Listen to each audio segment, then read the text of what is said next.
watching is a clip from my last video on a trail called Tsweet Tsue and 3 Blind Mice in Penticton. And it's one of the most hotly contested Strava segments in the entire area, because it's the one trail that you pretty much finish your ride on every time you go up into 3 Blind Mice. It's right at the bottom of the trail system. It's been ridden thousands and thousands of times. On this specific instance, I managed to get a Strava segment time of 35 seconds, which is kind of crazy.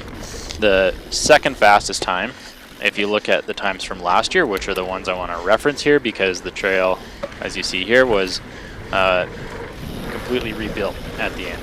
So it's got a completely new finish to it, and the fastest time after that happened was around 44 seconds. So that's the baseline we're looking at. Before I could even get home, the comments started to drop. Some drama ensued. So I want to do a bit of a review of what happened. To do that, I've got an analysis of some of the fastest times on the segment, courtesy of my buddy Brent Tibbin. So we're going to look at that. To start out with, I'm about a second behind Brent's time and about 7 kilometers an hour slower. But I quickly get up to pace through the windy section, after which things start to get kind of weird. At this point, I start to gain a ton of speed and put a whole bunch of time into everyone else, which isn't realistic. I mean, there's no way that I'd all of a sudden gain 15 kilometers an hour over everybody else and made it to the bottom in 10 seconds faster. So let's take it to the video. For the purposes of this experiment, I'm going to start the timer at the post at the top of the trail, which is right about now. And we're going to finish the timer at the bottom of the trail at the post there.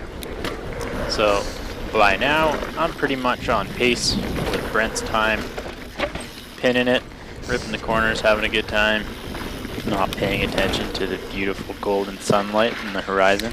Check that out, man. That's pretty awesome.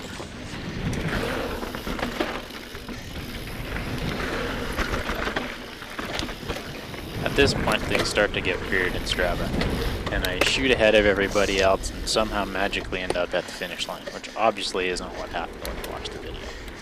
However, when we see the final time, we'll see that it's still pretty dang quick, just over 45 seconds. So I'm still happy with that. It's a great time.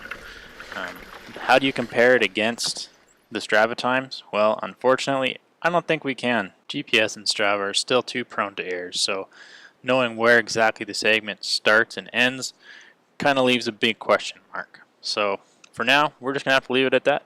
And on that terrible disappointment, it's time to end.